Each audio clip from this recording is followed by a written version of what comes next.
And there you have a handshake, and off we go. And Pragg is back into his meditative pose as Hikaru plays pawn to d4. I believe Pragg maybe says some kind of a prayer, because in that sense he then has to finish it before he begins. Could be, or he's just counting something. There's so many ways in which chess players try to get into the zone. Knight f6, c4, Hikaru plays, and now Praggnanandhaa goes pawn to e6.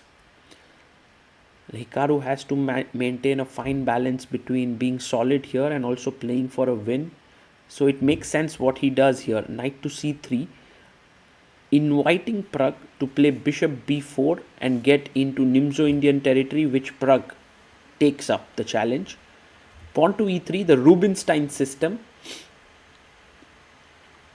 And the most natural way for white to play here is bishop d3, knight f3 and castles. But Pragg, because he's gone b6, by the way, the main moves here are castles and maybe even d5. So b6, knight e2, and now Pragg plays c5 in the center. a3, a good move. Now if you take here knight c3, this is small edge for white, very clear. So you come back as Pragg, bishop a5, and Hikaru plays bishop to d2, breaking the pin. You have to be careful that with b4 your bishop doesn't get trapped. Right now it's not really a threat, so Pragg castles, but something like rook b1 can threaten it.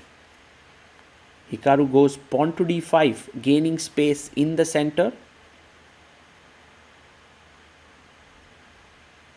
And now e takes d5 taken.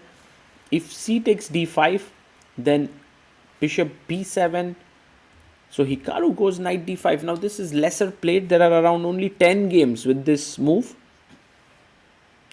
And Pragg now, I think, should take on d5. Yes, he takes it. And the point is, if you start with bishop a5, I have knight takes e3, grabbing another pawn and then picking this up. So c takes d5 makes a lot of sense. And now bishop takes bishop. Queen takes d2.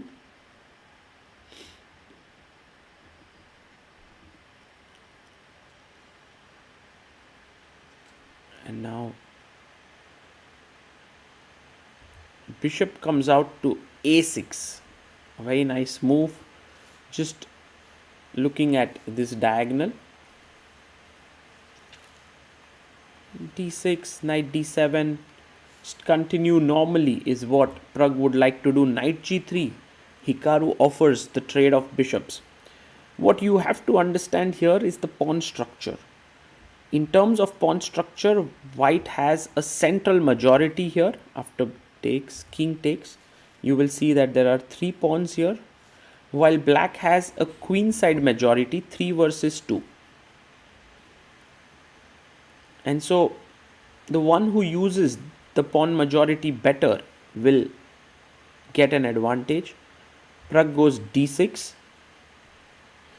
and you will see that white cannot castle, but it's not big of an issue because white can go h4. That's exactly what Hikaru does, and he can activate his rook this way.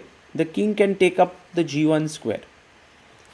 Also, there's a question for Pragg whether he wants to play f5 or not to stop e4.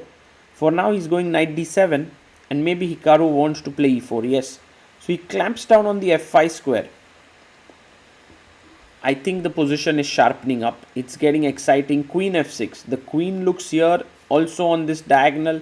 Knight can jump to e5. And if h5, simply go h6. He goes rook e1.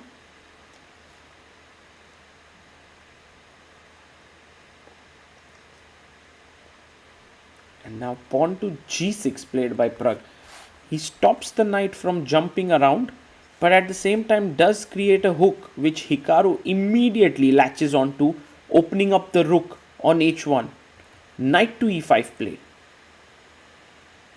Pragg's knight is also well positioned. f4 is now no longer a very easy idea because the knight gets the g4 square. Rook goes to h3. Maybe king g1. So pawn to b5 played. He may want to go c4 and knight d3. That could be his idea. So goes king g1.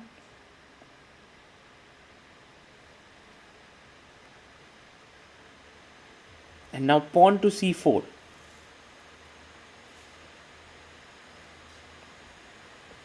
Queen comes to h6. Now two ways to take care of this pawn takes pawn and mate threat. One is queen g7. The other is knight g4.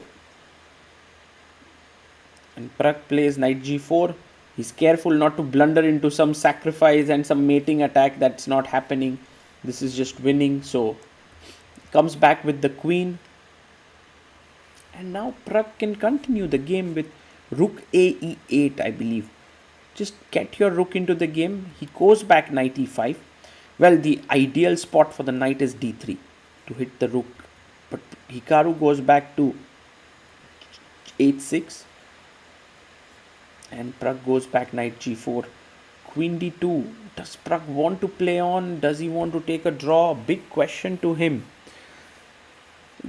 The candidates is not just about the position on the board. He calls the arbiter.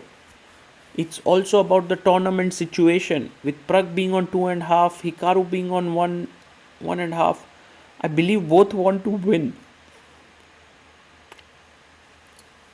Because Jahokir Sindarov is Russian.